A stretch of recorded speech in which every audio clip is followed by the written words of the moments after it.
Anong mabibili mo sa 100 pesos sa iba't ibang parte ng mundo? Saan naabot ang 100 pesos mo? Let's travel around the world, pero on a budget. Ano-ano kaya ang mabibili ng 100 pesos natin sa iba't ibang parte ng mundo? Masyado na nga bang mababa ang 100 pesos? O makakabili tayo ng mahal na bagay na never nating mabibili sa Pilipinas? Tara, pag-usapan natin yan. 100 pesos o humigit kumulang $2. Sa Libya, makakabili ka ng hanggang 57 liters ng gasolina o diesel sa 100 pesos dahil sa napakamura ng fuel doon. Siyempre sa Pilipinas, kabisadong-kabisado na natin ang mabibili natin sa halagang 100 pesos only. Sa palengke, nandyan ang more or less 2 kilong bigas, 2 piraso ng manggang hinog, 1 piraso ng bangus o mumurahing 1 dozen o 12 piraso ng itlog. Kung mapapadpad ka rin sa Divisoria, marami kang mahahanap na mabibili mo for 100 pesos only. Pwedeng 3 o 2 piraso ng brief o panty. Depende sa tibay nito. Mga second-hand, ready-to-wear t-shirt, blouse, long sleeves na minsan may freebie pa naman siya. At sa fast food, di papatalo ang Jollibee. Dahil sa 100 mo, makakabili ka na ng 1-piece chicken with rice. Kaya sa Pilipinas, kung may 100 pesos ka, be proud. Maswerte ka pa rin dahil sa dami ng mabibili mo. Pero paano kung lilipat tayo ngayon papunta sa ibang bansa? Saan kaya aabot ang 100 pesos natin? Sawadee Krub, Thailand. Thailand, ang isang bansa sa Asia na may tuturing na paradise ng mga murang bilihin. Kaya naman maraming mga turista ang binabalik-balikan ng bansang ito. Maliban sa pagiging exotic at warm country gaya ng Pilipinas, livable din ang bansang to dahil di mo na kailangang gumastos ng mahal para makapag-travel. Pero gaya din sa Pilipinas, syempre, di na mawawala ang mga dagdag presyong mga negosyante lalo na kung foreigner ka. Pero sa halagang 100 pesos o humigit kumulang 58 Thai baht, makakabili ka na ng worth to try sa Thailand. Pag nasa Thailand ka syempre, ang una mong paghahandaan ay ang sinag ng araw kaya kailangan mo ng shades. Huwag kang mag-alala kung di mo afford ang urig na Ray-Ban. Kasi dito sa Thailand, makakabili ka ng kamukhang-kamukha nito sa mga kanto-kanto for 100 pesos. Mukhang legit pero di masakit sa bulsa. Pero uy, #no to piracy tayo ha? Kung afford mo ang urig, dun ka na. Same din sa mga tsinelas. May mabibili ka dito mukhang branded, perfect sa beach at pang lakwatsa. Tapos, 100 pesos lang. Sa mga street market dito sa Thailand, makakabili ka rin ng mga funky, cool at colorful na t-shirt for 100 pesos lang. Maganda tong souvenir at pasalubong para sa mga ka-workmate mong naghihintay sa'yo sa Pinas. Di kompleto ang Thailand experience mo kung di ka bibili ng elephant pants. Ito yung loose-fitting trousers gawa sa mga lightweight fabric featuring printed elephant patterns na pwedeng pang OOTD o pantulog. Makikita mo to sa lahat ng lugar sa Thailand at 100 pesos lang. Kung mas mahal, subukan mong tumawad. For sure, makukuha mo yan sa presyong gusto mo. Kaya pag uwi mo, pwede mo nang inggitin ng mga friends mong paulit-ulit ang suot. Biro lang. Syempre, hindi pwedeng hindi ka makabili ng mga pagkain o inumin worth 100 pesos lang. Pwede kang bumili ng malaking barbecue chicken, pineapple, o kaya fresh na orange juice for 100 pesos. Kung gusto mo naman ng authentic Thai food, may Thai green curry ka na for 100 pesos din. Kung nasa beach ka, hindi mo pwedeng makalimutan ng mga local cold beer sa Thailand na mabibili mo sa halagang 100 pesos. O di busog ka na, na-refresh ka pa. Sa presyong to, siguradong mapapabook ka na ng flight sa Thailand agad-agad. Teka. Kung pamurahan lang naman, meron ka pang isang bansa na dapat i-consider sa Asia. Ito ang Vietnam. Huwag malito dahil kung i-convert natin ang 100 pesos sa Vietnam currency, meron ka ng tumataginting na humigit kumulang 43,000 dong. Ang tunog, parang makakabili ka na ng iPhone 14 o kaya naman MacBook Air. Pero sa Vietnam, 100 pesos lang ito. Sa Vietnam, kape pa lang, uuwing panalo ka na. Sa 100 pesos, makakabili ka ng 100 to 150 grams ng authentic Vietnamese coffee. Pwede mo nang i-brew to agad-agad gamit ang fin filter para ma-experience mo yung rich at smooth na lasa ng Vietnamese coffee. At kung tea lover ka, try mo yung Lotus Tea. Sa 100 pesos, makakabili ka ng 50-gram pack. Masarap to, may unique flavor at healthy pa.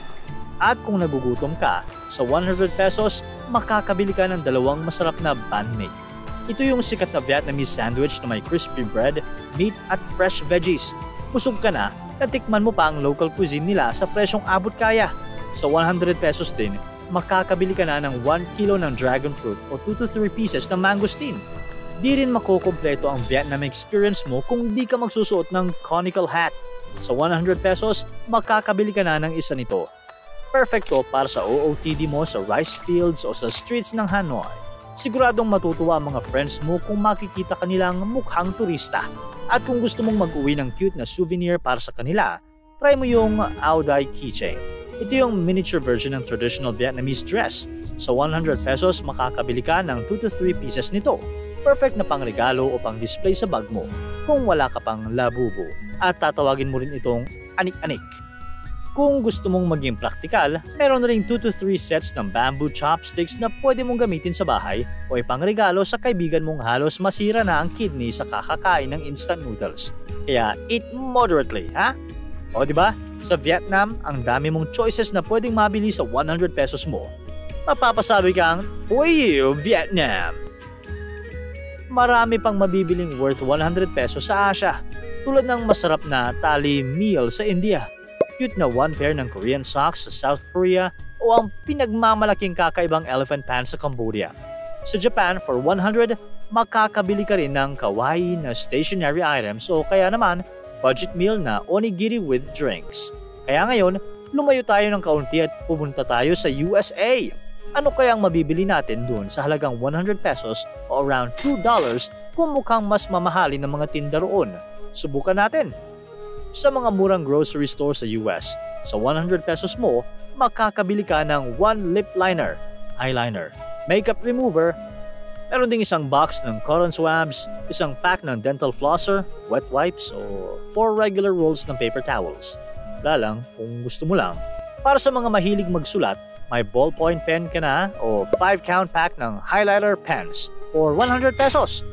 Kung nasa Amerika ka, gamitin mo ito para ilista ng maayos ang budget mo para hindi ka maubusan dahil baka sa mga susunod na araw, baka makita mo na ang sarili mong natutulog na sa kalsada. May mga murang grocery store sa US na pwede kang makabili ng mga basic items for around 100 pesos tulad ng 5 piraso ng itlog. Meron ding worth 100 pesos ng canned goods, cheese o kaya naman kalahati ng mandarin orange chicken. Sa US kasi, kahit sa 100 pesos, may mga mabibili ka pa rin. Kaya lang, tumaas na ang presyo ng mga bilihin. Kaya kahit mga street foods o simpleng inumin, mahirap makahanap worth 100 pesos. Kaya kung stress ka na sa mga bilihin sa US, sa 100 pesos mo, may stress ball naman na mabibili pampawala ng stress. Pero sa mga kalapit na bansa ng US, marami kang makikitang worth bilhin ng 100 pesos. Katulad ng basket ng tacos de canasta sa Mexico, maple cookies sa Canada, at seafood dish na ceviche sa Peru. Kung medyo short ang budget natin sa US, sa Europe, hindi tayo mahihirapan dahil napakarami nating mabibili worth 100 pesos only. Sa Eastern Europe, lalo na sa Romania, Bulgaria o Czech Republic, mas sulit ang 100 pesos mo. Pwede kang makabili ng isang mug ng Czech beer na kilala bilang pinakamasarap sa buong Europe. Kaya sa 100 pesos mo, pwede ka na mag-chill sa Europe pag heartbroken ka para sosyal. Sa Western Europe, kahit sa mga sikat na bansa tulad ng Italy at Spain, may mga bargain pa rin. Sa Italy, pwede ka makabili ng carafe ng house wine sa mga local restaurants. Sa Spain naman, pwede ka mag-enjoy ng Tinto de Verano, isang inuming gawa sa red wine at soft drink for 100 pesos. Sa Portugal, pwede kang makakain ng menu do dia o menu of the day sa mga lokal na kainan for only 100 pesos. So, saan ka pa? Almusal sa Europe? Kaya niyo yun? Sa Africa naman, medyo mahal ang mga bilihin dahil sa iba't ibang economic factors. Pero makakabili pa rin naman ng mga kakaibang products worth only 100 pesos. Tulad ng sa Kenya, pwede kang makabili ng halos 1 kilo ng dry maize sa halagang 100 pesos. Ito yung mga butil ng mais na ginagamit para gumawa ng ugali o cornmeal sa bansa. Sa Libya, makakabili ka ng hanggang 57 liters ng gasolina o diesel sa 100 pesos dahil sa napakamura ng fuel doon. So, may enjoy mo ang road trip sa Libya nang di mo masyadong inaalala ang gasoline kung may kotse ka ron. At sa Tunisia, pwede kang makabili ng isang bote ng locally brewed beer sa halagang 100 pesos. Kung lilibutin pa natin ang mundo, marami pa rin tayong mahahanap na mabibili worth 100 pesos. Kahit online, presyong divisorya lang. Pero sa panahon ngayon, sa gitna ng tumataas na presyo ng mga bilihin, nagiging challenge ang maghanap ng kakaibang items, lalo na sa mga bansang may mas mataas na cost of living. Baka nga, nagtataasan na rin ang mga presyong dating 100 pesos lang. Pero kayo, ano na ang mga nabili nyo sa Pilipinas o sa iba't ibang parte ng mundo na 100 pesos lang? Sulit ba o parang nasayang ang hard-earned 100 pesos mo? Para tuloy-tuloy ang saya at kwentuhan, huwag kalimutan mag-subscribe sa Bubbly YouTube channel at pindutin ang notification bell.